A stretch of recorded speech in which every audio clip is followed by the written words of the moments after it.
Then, Philipp, it is really great to be here. I've known you, I want to say, for 15 or 20 years, not to age either one of us, but it's been a long journey. And I have always had not just the greatest respect for what you bring professionally, but I have enjoyed working with you in the trenches. And it's been great to be sort of working on, two sides of the same coin as we speak right now. And just on that note, would love to have you maybe talk us and folks that listen to us a little bit through your journey. You have this amazing background in economics and on the technology side. And what I've seen you do best is actually bring those two things together. You approach technology very much from an operator's lens, from an application lens. You bring that blend of business and technology to problems you solve. That has been always something that I have appreciated about you. But maybe take us a little bit through that journey from doing everything, risk and tech and eBay and Magento to what you do today at Lux Experience. Would love to hear that journey from your own words. great. Thank you, Arthi, and thank you for having me. An absolute pleasure. And as you say, it's like we go back a long time, and I think those kind of relationships are really worth something, aren't they? You touched on it. Yes, I have an economical background, but strangely, when I did my master thesis, I got into fraud. And my master thesis was actually the development of a neural network. AI didn't really exist. That was 2004 or something. Like building neural networks to do assessment of transactional risk in micropayments.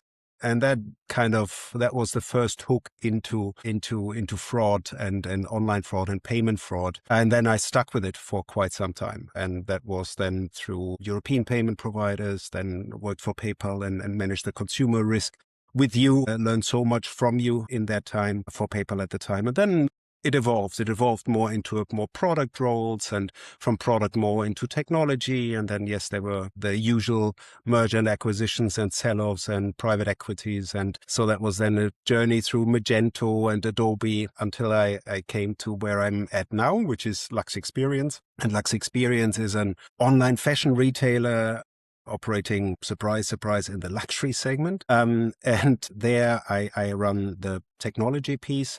And we're operating three major brands in the luxury space. This is Mytheresa, Net-a-Porter, and Mr. Porter, which all sell luxury fashion and jewelry, some lifestyle products. And I'm responsible for the technology, and that means building the websites, anything from the mobile applications to the warehouse processes and the rest of IT. And fortunately, and that's the heritage I bring along, I'm also responsible for the payment and fraud part of that business. Not necessarily a natural match in the technology team, but obviously a passion of mine, and therefore very happy to run that part of the business as well. I always think that when you're able to bring things that you're really interested in and your passion to things that you're really great at, it makes for the perfect jobs and the most effective people. So that's an amazing career journey. And, we've had a few conversations on this podcast about folks that were working on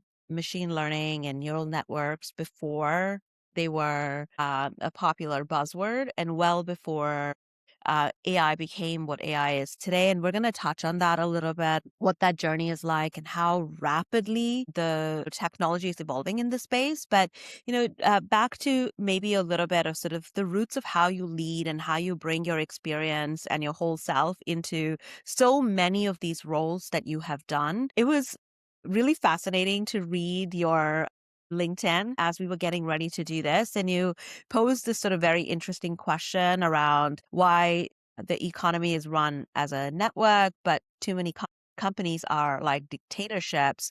What I think is so unique about you, Philipp, is you are never afraid to ask sort of simple questions around why or why not in the most sort of humble ways. There's always something for each of us to learn.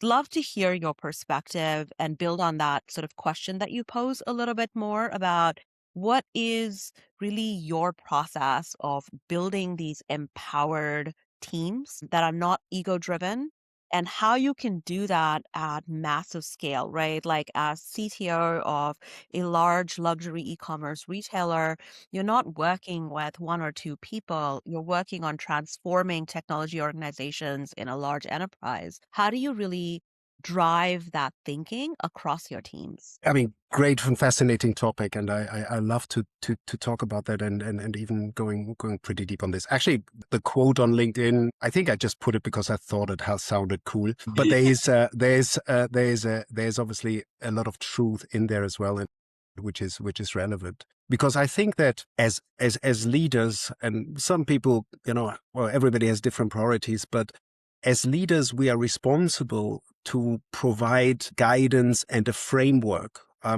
But it's more like providing an environment in which people can do their thing and can grow. And this is a bit, I think, the quote, as you say, dictatorship versus a network. I simply cannot micromanage. And we were all operating in environments which are so highly complex that anybody who claims to know it all and know best, or should be the one with all the answers, is likely to fail, because you need to distribute knowledge and you need to distribute decision power to the people who do know best about this. And that doesn't mean that everybody should be responsible. And this is where I feel like the leadership guidance is so important. It's like it's so much focused on, no, we need to have a robust process. Make sure that you prevent the chaos, but then distribute knowledge and decision power to the respective teams and not experts in the field. That's amazing. I always say that the best sorts of leaders are those that surround themselves with folks that are experts and smarter than themselves. That's what makes for great teams. So it's wonderful to hear your perspective. Jen, I'll hand off to you. Awesome. Yeah. Thanks, Harti. I want to sort of switch gears a little bit, talk a little bit about abuse and fraud in luxury. We see luxury being a pretty prime target for sophisticated bad actors, just given the unit economics associated with it. Really high AOVs, every single purchase going into a couple of $1,000s. How does managing fraud and abuse, in your opinion, differ in high-end luxury segments compared to, say, broader mass market retail? Good question.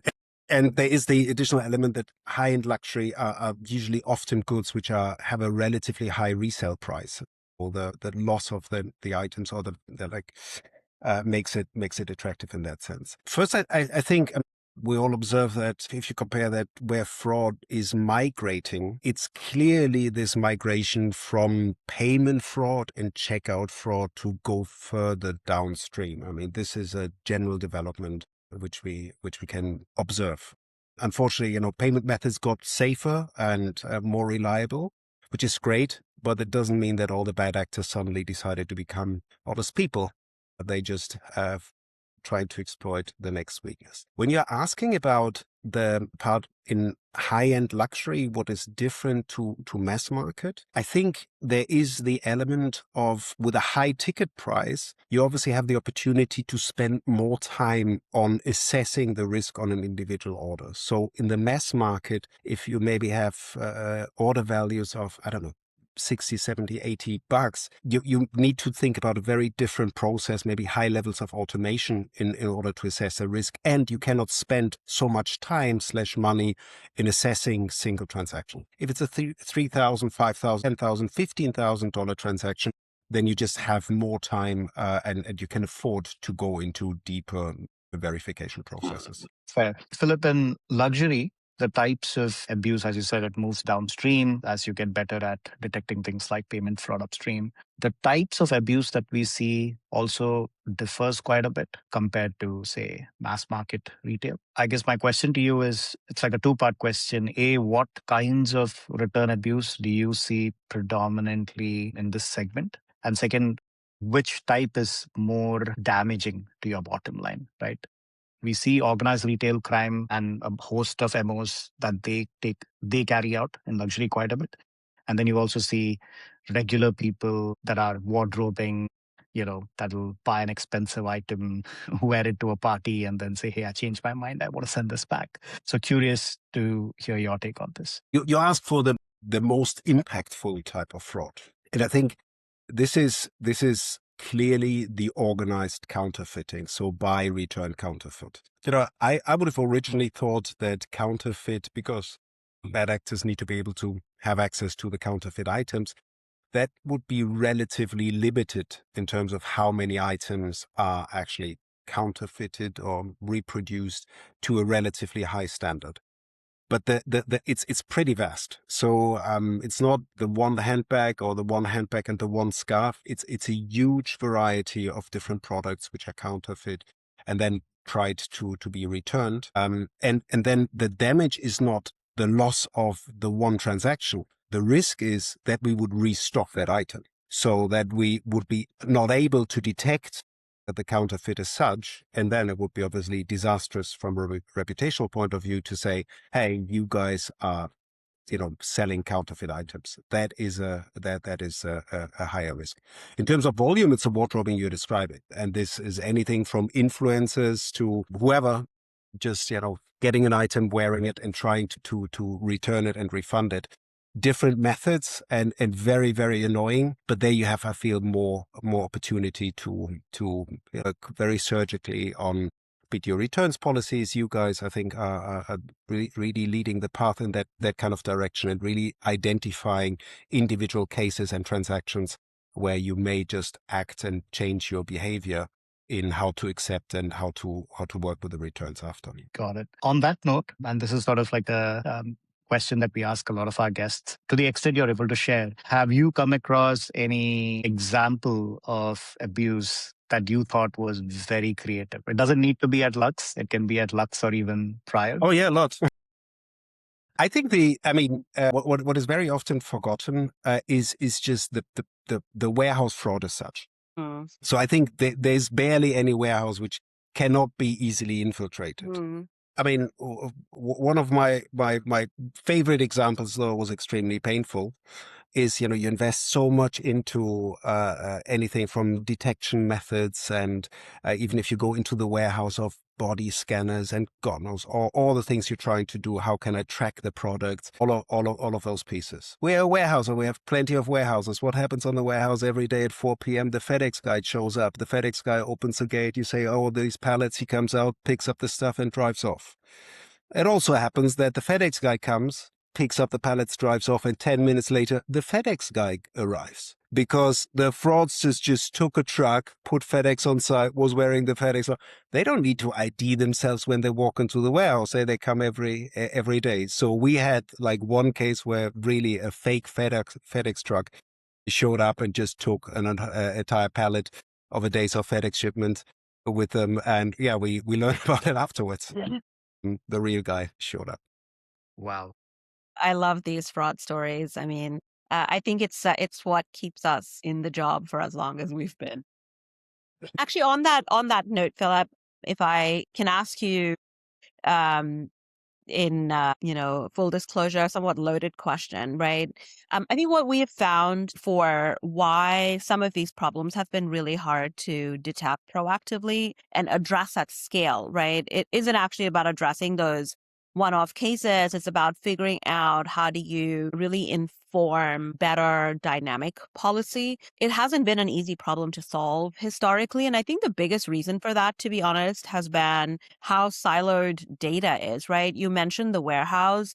There are such few retailers that have true access to warehouse data, right? Whether it's what happens, with packages out the door and back into the warehouse, to how do you connect that to what order and which customer and what they've done in the past. All of this data can be super distributed. This is actually the problem that we have gone after the most, is how do you connect the breadcrumbs and how do you make that process easier?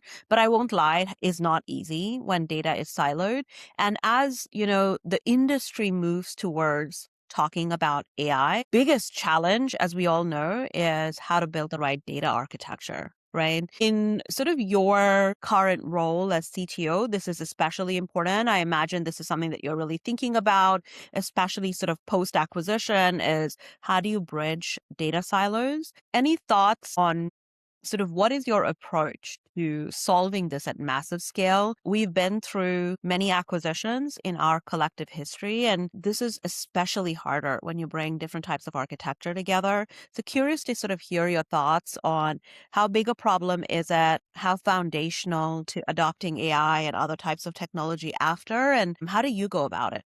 It is a challenge, exactly as you say. And because also how most of the data is stored, it's built for one specific purpose, right? It's for that transaction processing system, for that ERP system, for that accounting system, for that warehouse process, for that picking process, and so on. So trying to bring this together is challenging. So I guess we took the way, which is, or the path, which is you need to somehow extrapolate the data from the different systems and just slowly build up on a use case by use case level. And our use case, our starting point is always about customer data in order to truly understand the customer.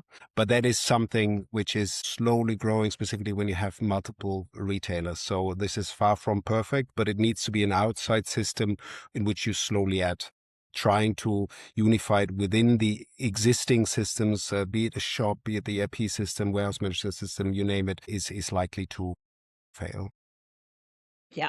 No, that's helpful. Never an easy problem to solve. My most dreaded word is re-architecture, Yes. to be honest. Thank you for that perspective. Jen, you want to take over? Would love to get some perspective on Philipp's new advisory role. Oh, yeah. Philip, we saw that you've taken this advisory role at BVNK, dealing with virtual assets, blockchain. On this topic, do you see digital ledgers playing a real scalable role in verifying authenticity? So for your use case, things like maybe stopping counterfeit returns in luxury retail anytime soon? Or do you reckon this is still, just the hype conversations that go around got. I think so. So first of all, I think it is a completely different world, obviously, very fascinating from a risk perspective with completely different challenges. But, you know, at the ground, it's always about, certain patterns and detecting certain patterns, which is, I think, carries through any kind of risk assessment. Using blockchain, to your concrete question, using blockchain technologies in order to verify products, potentially that is a way forward. We did some experiments where it was more about trying to build unique fingerprints of products based on 3D scans of them.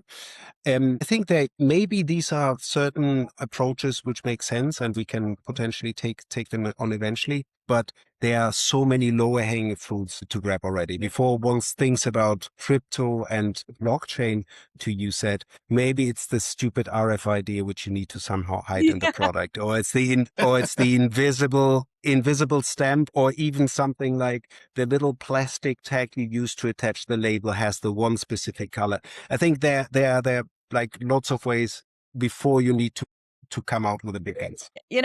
It's a fascinating topic, right? And going back to the crazy fraud stories, my favorite ones are the creative ways people try to hide all of those RFID tags when they're wearing clothes out in public because they know they can't pull it out, but they're finding creative ways of hiding it. The best one yet is this news reporter that was seen on air, in a different country, but seen on air wearing clothing with the tags still attached that was evident on screen. That's probably my most favorite one. Yeah. You're right. The ads are sometimes very simple, and we need to figure out how to solve those. Absolutely. Awesome. I want to discuss agentic commerce. That seems to be all the buzz right now these days. But sort of before getting into that, right? Look at Pinch. We've had the advantage of being AI native from day one. We sort of came into being just as I'm AI jealous. tools and technologies were exploding. And now our world is a world away from retrofitting AI into an existing architecture. So I guess from your seat as CTO, how are you navigating this transition for your business? Where are you seeing the most true AI adoption use cases across your e-commerce ecosystem? Yeah, I mean, really the fascinating and interesting, and but it needs to be in any kind of adoption or implementation. It needs to be tangible and create values.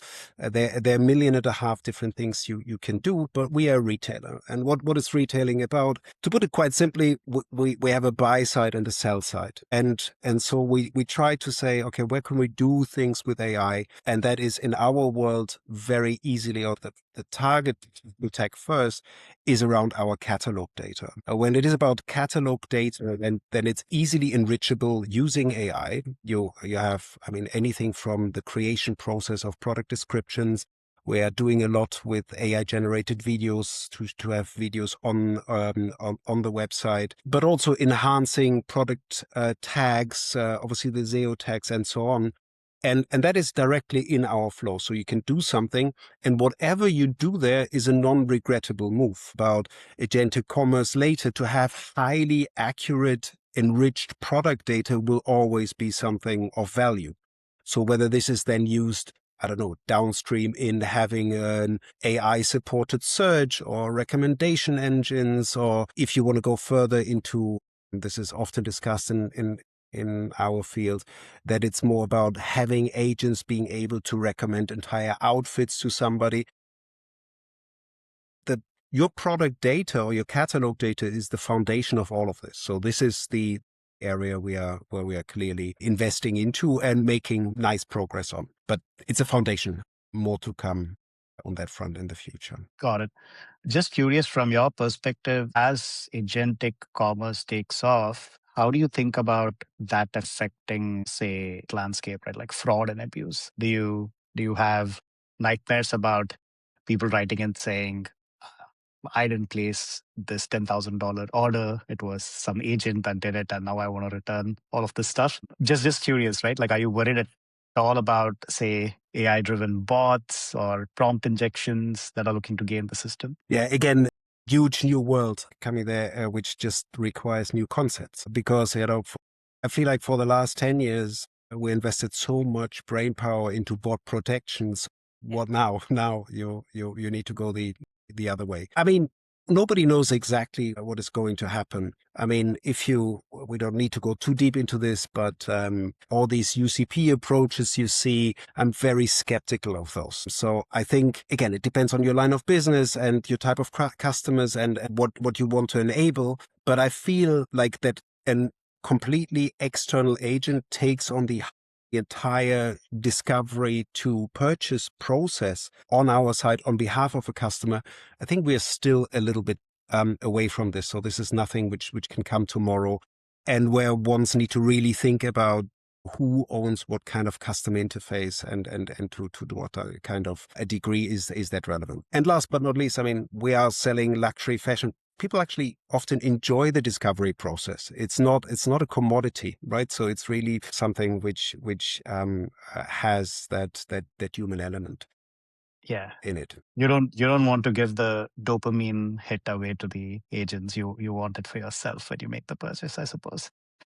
Absolutely. And last but not least, also the human touch element is an element of luxury, right? So Yeah. a lot of our, also the purchase process, consulting the customers is their personal shopping teams, which really support and advise customers on it. So the highly fully automated AI discovery purchase journey is not number one priority in our world. That makes a lot of sense. And Philip, like for what it's worth, right? We think about this in sort of two ways. In a world where there is a massive and accelerating adoption of agentic commerce and AI-driven or agent-driven rather purchases, I think there are some obvious risks around detecting rogue agents and how you validate authenticity and how do you ensure the right payment credentials, not compromise credentials, etc. These are, in my mind, almost sort of the obvious questions that have to be answered. And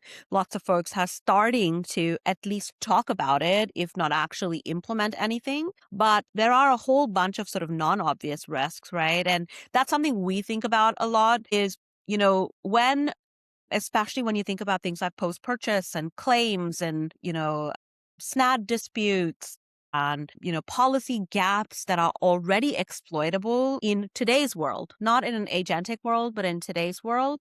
When you now have machine level scale, how easy is it going to be to exactly manipulate and figure out the right way to make the right windows to make claims and how to really exploit those gaps when, like I said, you have machine scale at your disposal. And so there are almost sort of like two parts to this answer in a post-agentic world in our mind. And we're looking to really answer the second, while, like I said, the first more obvious ways of retrofitting human behavior biometrics to agent behavior biometrics happens. We also have to figure out that second part. So, but I agree with you. I think we are still a ways away for large scale adoption of fully automated discovery and purchase. But thank you. Sorry, Jen, keep going. One, Philip, I happened to be at Shop Talk Lux earlier this year, where your chief data analytics officer, Gareth Locke, he was speaking at some of the sessions about some of the AI applications at Lux. One of the things that he had mentioned was you guys had built an algorithm that identifies future VIP customers or top tier customers right from their very first purchase. And the whole idea was unlocking VIP logistics and premium customer care for them. As the person that oversees risk, how do you balance this business goal, right? Of fast tracking a VIP experience, at the same time, watching out for bad actors that mimic that high value behavior, just so, they can also get all of these same experiences. So the customer classification on the first purchase, which is exactly what you were mentioning, is like trying to identify the probability of a first-time buyer to turn into a extremely high-value customer. And the prediction models behind this, obviously, it's not just the first transaction, but the first transaction is very relevant. Anything from what kind of designers, what kind of price points, what kind of season, but a bunch of other criteria are being considered. And that kind of classification increases the probability of becoming a top customer. But this increase is, let's call out some high level numbers. The overall probability of a first time buyer to become a top customer is less than 1%. And with this prediction model, we get into like single digit percentage points in terms of increasing the probability around this. But that flag is carried through all systems. And that is anything from how that single order, that single customer is prioritized in the picking process, handled in the returns process, when customer care deals with cases. So this classification sticks there until it's being reviewed upon next orders. It's also being considered within the fraud review process. So that means that this kind of flag or transaction with this flag are just being basically put on top of the queue, so that there's a higher prioritization working through these cases, but not necessarily carrying like any kind of risk classification. It's just more in how do you prioritize the within the review process different customer groups. Very Makes sense. Yeah, very, very insightful. Obviously, like applies a lot to sort of how we work with retailers as well. I mean, this is not an easy problem to solve. I know in your past as well, like, the trust versus risk trade-off is the most important to get right and the hardest to do well, right? So thank you for that. We like to call this the in a pinch round. But as you think about your amazing career, can you maybe describe a tough in a pinch moment that you faced? And we describe it as sort of a crisis moment where you had to make really tough decisions with very unclear data, and you had to still lead your team through it. So yeah, it happens, and it often happens with large scale IT migrations, like where it's very quickly, it doesn't impact one customer, one transaction. It can be thousands or tens of thousands, and you're just really scared of the chaos it can create, and you cannot even think about how long it may take to potentially clean things up. I think the first thing is, we are not working in an emergency room, so usually lives are not at stake. So yes, it can be crisis, and yes, it can be pretty bad, but it is very important to just remain calm and just realizing that nothing is going to be the end of the world, and trying to like push a cool mind and a cool view on things first before just losing your shit. That really reminds me, very early in my career, when I would get super anxious about getting things wrong or like how to move forward in crisis situations. An old boss once said to me, like, chill out and build some perspective. It's just a website.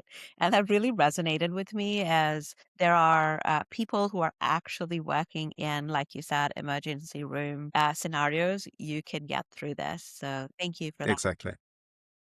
Okay, as you look ahead 3 to 5 years, what is a risk factor or a trend in the e-commerce world that you feel the industry is really underestimating right now, and you need to think harder about it, faster about? Agentic commerce. Clearly, nobody knows what is actually going to happen, how A, user behavior is going to change, and B, how the big AI companies are planning to recover all the money, which they're just putting into the data centers. And that will drive so much of our industry. Whoever claims they know what's going to happen is probably a liar, but we just need to stay very, very close and need to be open to challenge our existing models and try to find these non-regret moves. So we don't know. It's probably wrong to go 100% into one or the other direction, but to try to find out, okay, what is the baseline? Where can't we go wrong, but still move. Amazing. And that's actually a really great note to pause on. Thank you so much, Philipp. As always, it is always great to hear you speak and have you talk about these topics that you've clearly spent a lot of time thinking about. We appreciate you taking time for us, and good luck with both all of your architectural transformations and thinking through Agentic in your world. Thank you both.